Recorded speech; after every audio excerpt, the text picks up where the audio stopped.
Hello বন্ধুরা, তোমরা সবাই কেমন আছো? আশা করি সবাই ভীষণ ভালো আছো।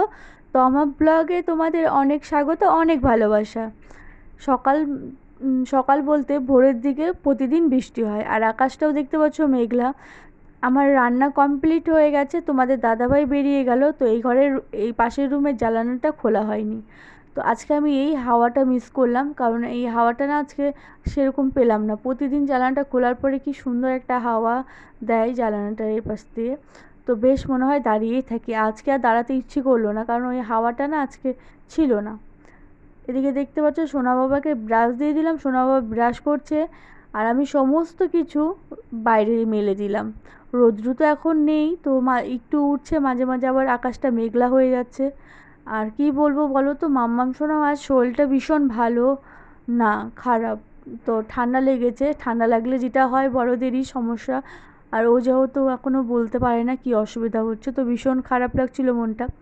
রাতেও একটু বিরক্ত করেছে। তো কাজ মোটামুটি হয়ে যাওয়ার পরে সোনা বাবা খাচ্ছে, মাম্মামকে খাইয়ে দিলাম, ভাস্তি নিয়ে গেল। তো আমিও চলো খেতে বসে পড়লাম, কারণ খুব খিদেও পেয়েছে। আর এদিকে এক বালতির মতো আমি জামা কাপড় আজ ভিজিয়েছি। এই ঘরের বেড কভার, ওই রুমের, আমাদের রুমের দুটো বেড কভার আর বালিশ কভার আছে। তো চলো, আরও অনেক জামা কাপড় আছে, সেগুলোকে আমাকে কাচাকাচি করতে হবে। তো তার জন্য ভাত খেয়ে নিলে কি হয় বলো তো, পেটটা ভারী হয়ে যায়, একটু অসুবিধা হয়। তো হালকা পাতলা খাবারই খেয়ে নিলাম তার জন্য। আর এদিকে ভাস্তি বসে আছে। আর এই দেখতে পাচ্ছ সোনা বাবা চেষ্টা করছিল কদম ফুল পাড়ার জন্য, তো পারছিল না, আমাকে বারবার করে বলছিল। আমি বলছিলাম আমি আগে খাবারটা খেয়ে নিই, তারপর পেরে দিচ্ছি। তো আবার খাবারটা খেয়ে আমি চলে আসলাম ওদেরকে কদম ফুল পেরে দিতে।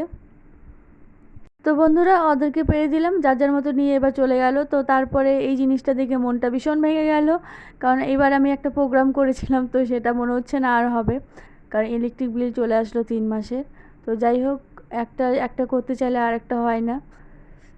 তো এইভাবেই তো করতে হবে, তাই না বলো বন্ধুরা? যাই হোক, এদিকে আমি কাছাকাছিটা করে নিলাম, করার পর মামাম কিন্তু ঘুমিয়েছে। মামাম দিদুন বাড়ির থেকে আসার পর মামামকে আমি ঘুম পাড়িয়ে দিলাম, কারণ এই সকাল টাইমটা মামাম একটু 1 ঘন্টার মতো একটু ঘুমায়, কোনো কোনো দিন 2 ঘন্টাও ঘুমায়। তো যাই হোক, এই টাইমটায় যদি ও একটু ঘুমায় তো আমার ভালোই হয়। কিছু ভিডিওরও কাজ থাকে, মানে তো সেগুলোও আমি করি। তো তারপরে যেদিন না থাকে তো সেদিন আগে কাজ শুরু করে দিই। তো আজ মোটামুটি আমার হয়ে গেছিলো, তো আজকে আর আমি ওইসব করলাম না। আর থাকলেও আজকে আমি করতে পারতাম না, কারণ কি আমি অনেক জামাকাপড় ভিজিয়েছিলাম। এদিকে তো মানে বৃষ্টির কথা তো বলা যায় না, এই ঝাঁকে ঝাঁকে আসছে আবার এই চলে যাচ্ছে। তো এগুলো তো আমাকে শুকাতে হবে, তো তার জন্য আজকে ভিডিওর কাজ মোটামুটি অল্প ছিল। তো আমি সেটাকে আর করলাম না, আমি বললাম না থাক, আজকে আমি কাচাকাচিটা আগে করে নিই। আর কম্বলটা দেখতে পাচ্ছ, এই কম্বলটা আমি রোদ্রে দিয়ে দিলাম। আর তোমাদের তো তখন বললাম আমি প্যাম্পাস না পরালে তো এতগুলো জামাকাপড় আমাকে বের হবেই। তো যাই হোক, বের হোক, তাও ওই গরমের মধ্যে প্যাম্পাস আমি না পরাচ্ছি না এখন। তো আগে প্রতিদিন শোয়ার সময় রাতে একটা করে পরাতাম। তো তোমাদের দাদাভাইকে বললাম শেষও হয়ে গেছে, তো তোমাদের দাদাভাইকে বললাম থাক, এবার আর ওয়াটার দিতে হবে না, কোথাও তো যাচ্ছি না, যখন কোথাও যাব তার আগে দিয়ে দিলেই হয়ে যাবে। আর গরমে না পরানোটাই ঠিক। তো মাঝখানে মাম্মাম শোনা র্যাশ হয়ে গেছিলো, তো তারপর থেকে ভাবলাম না থাক।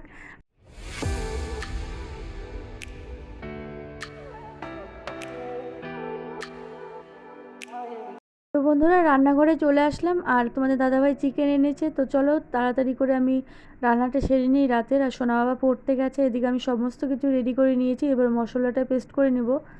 চলো। আর মাম্মাম সোনার শরীরটা ভালো না, খ্যান খ্যান করছে, যেহেতু ঠান্ডা লেগেছে, ঠান্ডাটা কমে গেছিলো। আবার যেহেতু সেই সকাল সকাল ওঠে, আবার উঠোনের জল এগুলো পাড়ায় জল ঘাটা শিখেছে, তো তার জন্য আবার ঠান্ডাটা হঠাৎ করে বেড়ে গেছে। তো ওষুধ খাওয়ানো হচ্ছে। আজকে সন্ধ্যার দিকে কাঁচতে কাঁচতে বমিও করে ফেলেছিল। তো যাই হোক, ওর শরীরটা খুব একটা ভালো না। তো বন্ধুরা, আজকের ব্লগটা আমি এখানে শেষ করছি। তোমাদের কেমন লাগলো অবশ্যই জানিও। ভালো লাগলে লাইক, কমেন্ট, শেয়ার আর সাবস্ক্রাইবার অবশ্যই করো বন্ধুরা।